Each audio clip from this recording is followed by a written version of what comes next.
Assalamualaikum viewers, here I am Aisha Vagan and today I will present you a new informative topic, that is the glycolysis.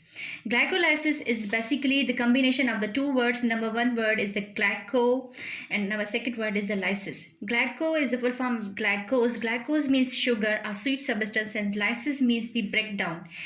It means कि break down of the sugar, यानी कि sugar की break down होना. Like glycolysis, तो first start from the what is the definition of the glycolysis. जब भी हम कोई भी पाथवे पढ़ते हैं तो उसकी डेफिनेशन होती है कि लाइक ग्लाइकोलाइसिस की डेफिनेशन क्या होगी. ऑक्सीडेशन ऑफ ग्लूकोज और ग्लाइकोजन टू द पायरूवेट और lactate is called glycolysis.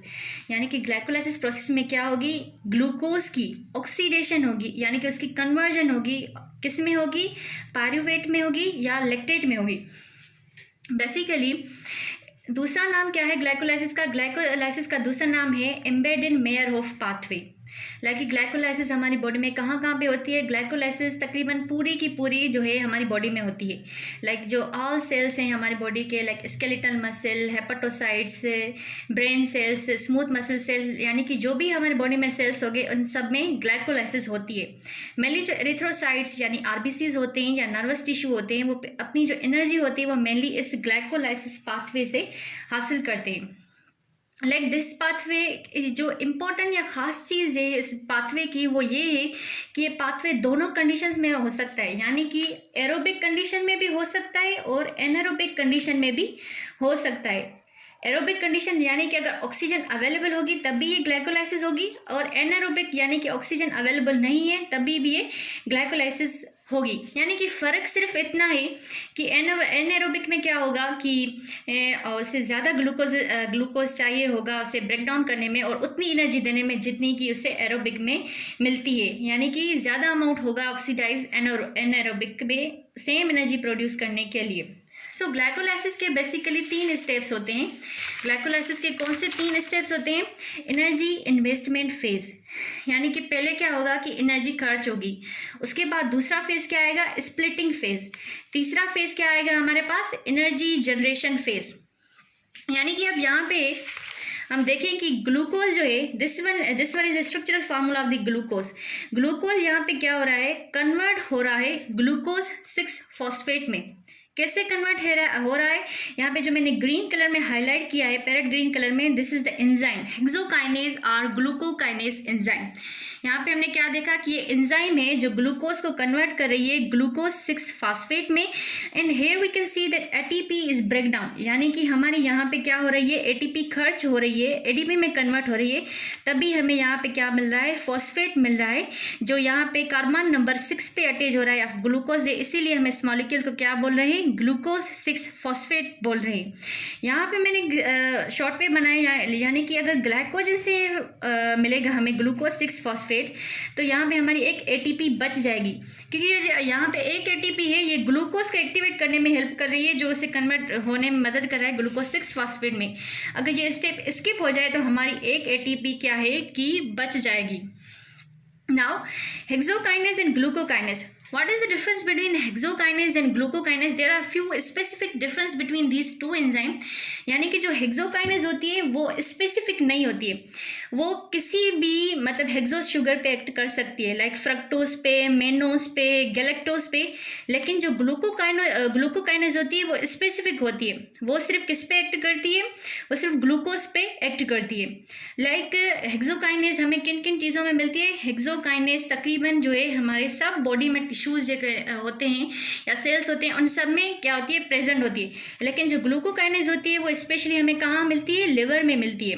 Hexokinase दूसरा डिफरेंस ये है कि हेक्सोकाइनेज है वो अडल्ट लिवर में भी मिलता है, तो फीटल लिवर यानी कि फीटल लाइफ के दौरान जो होता है वहाँ उसमें लिवर में भी हमें हेक्सोकाइनेज मिलता है. लेकिन जो ग्लूकोकाइनेज होता है वो सिर्फ कहाँ पे मिलता है, हमें अडल्ट लिवर में मिलता है. दूसरा हम यहाँ पे क्या देख रहे हैं कि हेक्सोकाइनेज का फंक्शन क्या है. हेक्सोकाइनेज का फंक्शन है कि वो ग्लूकोज को किस में कन्वर्ट कर रहा है, ग्लूकोज 6 फॉस्फेट में कन्वर्ट कर रहा है. तो जब ये ग्लूकोज 6 फॉस्फेट पे बढ़ जाएगा तो ये क्या करेगा, एलोस्टेरिक इनहिबिशन करेगा, इस एंजाइम की, हेक्सोकाइनेज एंजाइम की एलोस्टेरिक इनहिबिशन करेगा. दूसरा क्या है कि मतलब जो ग्लूकोकाइनेज है उसको कोई भी फर्क नहीं पड़ता है ग्लूकोज 6 फॉस्फेट के बढ़ जाने से, यानी कि उसकी इनहिबिशन नहीं होती है. दूसरा क्या है कि इंसुलिन जो होती है, इंसुलिन हार्मोन है, that is secreted by the beta cells of the pancreas. Insulin has no any effect on the hexokinase, but जो ग्लूकोकाइनेज होती है उस पर इंसुलिन का बहुत ज़्यादा इफेक्ट होता है. लाइक कि ग्लूकोज या इंसुलिन वो स्टिमुलेट करते हैं ग्लूकोकाइनेज की प्रोडक्शन को. दूसरा जो मेन फंक्शन है, यानी कि इन दोनों के मेन फंक्शन में डिफरेंस क्या है. जो हेक्सोकाइनेज होती है, हेक्सोकाइनेज बेसिकली क्या करती है कि वो tissues, main function is to make the available glucose tissues for oxidation at lower blood glucose level.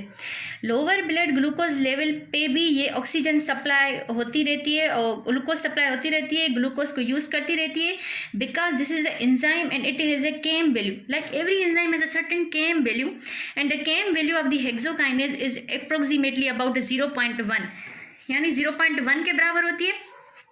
और वो जो ग्लूकोकाइनेज की केम वैल्यू है यानी कि 10 होती है. जितना जिस एंजाइम का केम वैल्यू ज़्यादा होगा उतनी एफिनिटी उसकी सबस्ट्रेट के लिए ज़्यादा कम होगी. यानी कि अगर केम वैल्यू इसका 0.1 है तो ग्लूकोज की एफिनिटी इसके लिए ज़्यादा होगी. तो मतलब ग्लूकोज की अगर कम भी क्वांटिटी होगी तो हेक्सोकाइनेज उसे यूटिलाइज करेगा. लेकिन जो ग्लूकोकाइनेज होती है उसे हाई लेवल चाहिए क्योंकि केम की क्या है, 10 है, तो इसकी मतलब एफिनिटी कम है ग्लूकोज के लिए.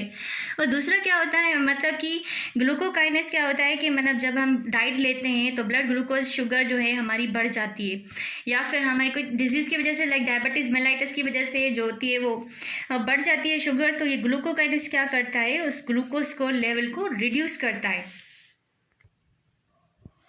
So now here we see that हमने यहाँ पे देखा कि हेक्सोकाइनेज और ग्लूकोकाइनेज ने यानी कि ग्लूकोज को कन्वर्ट किया ग्लूकोज 6-फॉस्फेट में.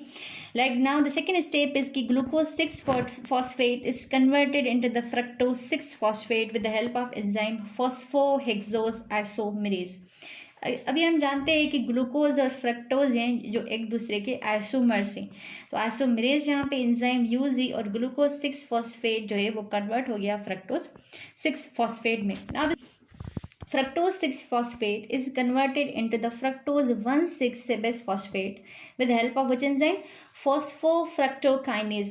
अब यहाँ पे हम देख रहे हैं कि ये ATP है वो यूज़ हो रही है, यानी कि ATP जो है कन्वर्ट हो रही है ADP में. जब ADP में कन्वर्ट होगी तभी हमें एक फॉस्फेट मिलेगा और यहाँ पे अटैच हो गया. यानी कि पहले फॉस्फेट किस कार्बन पे था, 6 कार्बन पे था. अब एक और फॉस्फेट आ गया है जो कार्बन नंबर 1 पे आ गया है, यानी कि अब इसका नाम क्या हो गया, फ्रक्टोज 1,6-बिसफॉस्फेट. यानी कि जो तीनों फेजेस थे ये हमारे किस फेज में आ रहे हैं, एनर्जी इन्वेस्टमेंट फेज में. पहले हमने क्या देखा कि glucose is converted into the glucose six phosphate with the help of hexokinase और ग्लूकोकाइनेज एंजाइम. यहाँ पे हमने देखा कि हमारी जो एक ATP थी वो खर्च हुई, ADP में कन्वर्ट हुई, तभी यहाँ पे एक फॉस्फेट 6 कार्बन पे अटैच हुआ. दूसरा स्टेप क्या था, ग्लूकोज 6-फॉस्फेट है. Glucose six phosphate is converted into the fructose six phosphate with the help of which enzyme, phosphohexose isomerase. तीसरा स्टेप जो था हमारा, fructose six phosphate is converted in the fructose one six bisphosphate with the help of the phosphofructokinase. यहाँ पे भी हमारी एक ATP खर्च हुई थी, यानी कि ADP में कन्वर्ट हुई थी, एक फॉस्फेट मिला था जो कार्बन नंबर 1 पे अटैच हुआ था. इस स्टेप को हम बोलते हैं इरिवर्सिबल स्टेप, यानी कि ये दोबारा नहीं होगा यहाँ पे इस पे कन्वर्ट. ये जो हो गया वन यूनिडायरेक्शनल रिएक्शन है. And the regulatory step of the glycolysis. एक question can be asked that what is the regulatory step of the glycolysis. So the regulatory step of the glycolysis, that step where fructose 6-phosphate is converted into the fructose 1,6-bisphosphate with the help of which enzyme, phosphofructokinase with the use of one ATP molecule. Now the second phase is the splitting phase. So here is the splitting phase, like fructose 1,6-bisphosphate. It is splitting. Basically this is the 6 carbon compound. यहाँ पे हमारे पास क्या है, 6 carbon compound है, ये break हो रहा है 2-3 कार्बन कंटेनिंग कंपाउंड में. यानी कि किस में ब्रेक हो रहा है, डाईहाइड्रोक्सी एसीटोन फॉस्फेट में 3 कार्बन में, और दूसरा ग्लाइसर अल्डिहाइड 3-फॉस्फेट में, वो भी 3 कार्बन है. किस एंजाइम की मदद से ब्रेक हो रहा है? अल्डोलेज एंजाइम की मदद से ब्रेक हो रहा है। अभी क्या होगा कि डाईहाइड्रोक्सी एसीटोन फॉस्फेट जो है वो कन्वर्ट हो जाएगा ग्लाइसरल्डिहाइड 3 फॉस्फेट में। किस एंजाइम की हेल्प से? फॉस्फोट्रायोज आइसोमेरेज एंजाइम की हेल्प से ये इसमें कन्वर्ट हो जाएगा ग्लाइसरल्डिहाइड 3 फॉस्फेट में। हमें क्या मिला कि एक ग्लूकोज मॉलिक्यूल से हमें कितने मॉलिक्यूल ग्लाइसरल्डिहाइड 3 फॉस्फेट के मिल रहे हैं? 2 मॉलिक्यूल्स मिल रहे हैं ग्लाइसरल्डिहाइड 3 फॉस्फेट के। अभी यहाँ पे हमने क्या किया है, एक ग्लाइसरल्डिहाइड 3 फॉस्फेट मॉलिक्यूल लिया है जिसे हम कन्वर्ट करें 1,3-bis फॉस्फोग्लाइसरेट में। कैसे कन्वर्ट हो रहा है? ग्लाइसरल्डिहाइड 3 फॉस्फोडिहाइड्रोजिनेज एंजाइम की मदद से ब्रेक हो रहा है। और यहाँ पे क्या हो रहा है कि हमारी NADH प्रोडक्शन हो रही है। NADH प्रोडक्शन हो रही है। उसके बाद क्या हो रहा है कि 1,3-bis phosphoglycerate is further converting. किस में कन्वर्ट हो रहा है? 3 फॉस्फोग्लाइसरेट में। कैसे कन्वर्ट हो रहा है? फॉस्फोग्लाइसरेट काइनेज एंजाइम की मदद से। यहाँ पे देख रहे हैं कि ATP की प्रोडक्शन हो रही है। यहाँ से एक फॉस्फेट निकलेगा, जो यहाँ पे फॉस्फेट आई है यहाँ से निकलेगा, ADP से मिलेगा, तो ADP + 1 फॉस्फेट, तो क्या बनेगा? ATP बनेगा। नाउ यहाँ पे हम स्प्लिटिंग फेज को देखें तो स्प्लिटिंग फेज में हमने क्या देखा कि फ्रक्टोज 1,6 बायफॉस्फेट जो कि 6 कार्बन कंपाउंड है, किस एंजाइम को यूज करके ब्रेक हो रहा है? अल्डोलेज को, या फ्रक्टोज बिस फॉस्फेट अल्डोलेज को, जिस एंजाइम का नाम है वो किस में ब्रेक हो रहा है? ग्लाइसरल्डिहाइड 3 फॉस्फेट में या डाईहाइड्रोक्सी एसीटोन फॉस्फेट में। 3 कार्बन 3 कार्बन। इसी स्टेप की वजह से हम इस प्रोसेस को ग्लाइकोलाइसिस बोल रहे हैं, क्योंकि ये क्या हो रहा है? 6 कार्बन 2-3 कार्बन में ब्रेक हो रहा है। तो ये फिर से जो डाईहाइड्रोक्सी एसीटोन है किस में कन्वर्ट हो रहा है? हमारा ग्लाइसरल्डिहाइड 3 फॉस्फेट में कन्वर्ट हो रहा है। कैसे कन्वर्ट हो रहा है? फॉस्फोट्रायोज आइसोमेरेज में, आइसोमेरेज एंजाइम की मदद से। So net we get the 2 molecules of glyceraldehyde 3 phosphate. कहाँ से मिले? फ्रॉम द 1 ग्लूकोज मॉलिक्यूल से। लगे हम यहाँ पे देखा कि ग्लाइसरल्डिहाइड 3 फॉस्फेट कन्वर्ट हो रहा है 1,3-bis फॉस्फोग्लाइसरेट में, और वो कन्वर्ट हो रहा है 3 फॉस्फोग्लाइसरेट से। यानी यहाँ से हमारी जो एनर्जी प्रोडक्शन वाला स्टेप, जो एनर्जी प्रोडक्शन वाला फेज है, वो स्टार्ट हो रहा है बेसिकली। तो 3 फॉस्फोग्लाइसरेट कन्वर्ट हो रहा है 2 फॉस्फोग्लाइसरेट में। किस एंजाइम की मदद से कन्वर्ट हो रहा है? फॉस्फोग्लाइसरेट म्यूटेज के जो सब पैरेट कलर में रिटन है, ये सब जो है हमारी एंजाइम से जो यूज होके 1 मॉलिक्यूल कन्वर्ट हो रहा है अनदर में।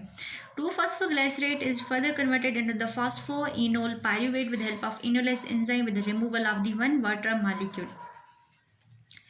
फॉस्फोइनोल पायरुवेट जो है अब वो फर्दर कन्वर्ट होगा पायरुवेट में। इनोल में कौन सी एंजाइम यूज करें?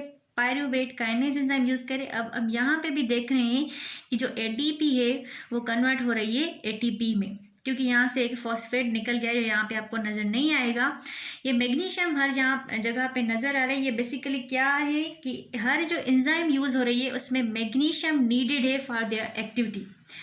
पायरुवेट जो है इनोल है वो खुद ही खुद कन्वर्ट हो जाएगा कीटोन में, और उसको पायरुवेट जो कीटोन है वो कन्वर्ट हो जाएगा L-लेक्टोन में। अब ये कुछ स्टेप्स हैं जिनको मैंने ग्रीन कलर से हाईलाइट किया है। ये जो 3 स्टेप्स हैं इनको मैंने ग्रीन कलर से हाईलाइट किया है। ये जो बेसिकली स्टेप्स हैं, ये स्टेप्स इरिवर्सिबल है, यानी कि जो ग्रीन कलर में है थिक लाइन से, ये स्टेप्स इरिवर्सिबल स्टेप्स हैं। तो हमने क्या किया? एनर्जी जनरेशन फेज को यहाँ पे मैंने समराइज किया है कि glyceraldehyde 3 phosphate is converted into the 1,3-bis phosphoglycerate. कैसे कन्वर्ट हो रहा है? With the help of the glyceraldehyde 3 phosphate dehydrogenase से। ये जो है हाई एनर्जी कंपाउंड है। यहाँ पे क्या हो रहा है कि हमें एक NADPH बनेगा, यानी कि हमने क्या पढ़ा कि ग्लाइसरल्डिहाइड 3 फॉस्फेट ग्लूकोज से कितने मिलते हैं? 2 मॉलिक्यूल्स मिलते हैं। तो यहाँ पे क्या होगा? एक मिलेगा एक दूसरे ग्लाइसरल्डिहाइड 3 फॉस्फेट से, तो टोटल NADPH कितने हुए? 2 हुए हमारे पास। एक NADPH जब जाता है इलेक्ट्रॉन ट्रांसपोर्ट चेन में तो कितनी ATP प्रोड्यूस करता है? 3 ATPs। तो 2 होंगे तो कितने ATP प्रोड्यूस होंगे? करेंगे 6 ATPs प्रोड्यूस करेंगे। उसके बाद क्या है कि जो 1,3-bis फॉस्फोग्लाइसरेट है ये फर्दर कन्वर्ट हो रहा है 3 फॉस्फोग्लाइसरेट में with the help of enzyme phosphoglycerate kinase. और यहाँ पे हमारी क्या होती है? ATP सिंथेसिस होती है। Now this step is a good example of the substrate level phosphorylation. अब इसे हम ये ऐसे क्यों बोल रहे हैं कि this step is a good example of substrate level phosphorylation? Like कि जो सबस्ट्रेट लेवल पे हमारी एटीपी प्रोडक्शन हो रही है, यानी कि उन्हें इलेक्ट्रॉन ट्रांसपोर्ट चेन में जाना नहीं पड़ रहा है, इसीलिए इस स्टेप को हम क्या बोलते हैं? Good example of the substrate level phosphorylation. उसके बाद क्या हो रहा है कि 3-phosphoglycerate is converted in the 2-phosphoglycerate with the help of the phosphoglycerate mutase. इसकी मदद से वो क्या हो रहा है? कन्वर्ट हो रहा है. उसके बाद क्या है कि जो 2-phosphoglycerate है वो कन्वर्ट हो रहा है इनोल्यूज, जिसका दूसरा नाम है pyruvate kinase, into the phosphoenol pyruvate. यहाँ पे क्या होगा कि एक फॉस्फेट निकलेगा, वो एडीपी से बाइंड होगा और यहाँ पे एक एटीपी प्रोड्यूस होगी. फॉस्फोइनोल पायरुवेट यानी कि पायरुवेट काइनेज जो था वो कन्वर्ट होगा पायरुवेट में और जहाँ पे भी एटीपी बनेगा. This is the another example of the substrate level phosphorylation, because यहाँ पे इलेक्ट्रॉन ट्रांसपोर्ट चेन इन्वॉल्व नहीं हो रही है और डायरेक्ट सबस्ट्रेट से एनर्जी प्रोड्यूस हो रही है. And finally the pyruvate is converted into the L-lactate, जिसकी मदद में हमें क्या मिल रहा है? NADH मिल रहा है. So now finally we see that कि production of ATP in the glycolysis, आखिर कितनी एटीपी की प्रोडक्शन हो रही है ग्लाइकोलाइसिस प्रोसेस में. तो हमें यहाँ पे मैंने लिखा है कि method of the ATP synthesis, यानी कि कौन सी एंजाइम पे कितनी एटीपीज बन रही है और नंबर उन एटीपीज के फॉर्मेशन का क्या है. लाइक फर्स्ट स्टेप पे ग्लाइसरल्डिहाइड 3-phosphate डिहाइड्रोजनेज, वहाँ पे एक ग्लाइसरल्डिहाइड 3-phosphate से हमें 1 NADH मिल रहा था. इस मैंने आपको पहले भी बताया कि ग्लूकोज से 2 हमें मॉलिक्यूल्स मिलते हैं ग्लाइसरल्डिहाइड 3-phosphate के. तो क्या होगा कि 2 NADH होंगी. अगर एक NADH हमें 3 ATPs दे रहा है तो 2 NADH कितनी देंगे? टोटल 6 ATPs वो प्रोवाइड करेगा. फॉस्फोग्लाइसरेट काइनेज जैसे सबस्ट्रेट लेवल फॉस्फोरिलेशन पे हमें 2 ATPs मिल रही थी. पायरुवेट काइनेज पे यानी कि सबस्ट्रेट लेवल फॉस्फोरिलेशन पे 2. और जो 2 ATPs हमारी कंज्यूम हो रही थी रिएक्शन में हेक्सोकाइनेज और फॉस्फोफ्रक्टोकाइनेज पे, वो -2. तो नेट एटीपी जो सिंथेसिस हो रही है हमारी ग्लाइकोलाइसिस में during the aerobic condition is total number is 8. यानी कि इफ वी अगर हम काउंट करें कि 6 + 2 इज इक्वल टू 10 और जो 2 कंज्यूम हुई तो वो हमने माइनस कर ली, तो टोटल हमारे पास कितनी बची? 8 ATPs प्रोडक्शन हुई. Now let's come to the biomedical importance of the glycolysis. इस glycolysis प्रोडक्ट की biomedical importance क्या है? लाइक तो मेन फंक्शन इस glycolysis पाथवे का वो क्या है? Provide energy. लाइक हमने देखा कि यहाँ पे हमें ATPs मिल रही है और ATP क्या है? हमारी करेंसी ऑफ द बॉडी है, यानी कि एनर्जी जिस फॉर्म में यूज होती है वो ATP है. और it is important in the skeletal muscle as glycolysis provide ATP. Skeletal muscle में भी ये इंपॉर्टेंट होती है. लाइक हमने क्या पढ़ा कि ग्लाइकोलाइसिस की जब सबसे जो खास बात है वो क्या है कि ये एरोबिक कंडीशन में भी होती है, एनारोबिक कंडीशन में भी होती है. तो स्केलेटल मसल को क्या करती है? ATP प्रोवाइड करती है during the anaerobic condition. Cancer की एक जगह पे भी इंडिकेशन देती है. लाइक जो कैंसर सेल्स में होते हैं उनमें ग्लाइकोलाइसिस की फास्ट रेट होता है. हीमोलाइटिक एनीमिया भी हो सकती है, यानी कि जो क्लिनिकल कंडीशंस ग्लाइकोलाइसिस से रिलेटेड हैं उनमें से एक हीमोलाइटिक एनीमिया भी है.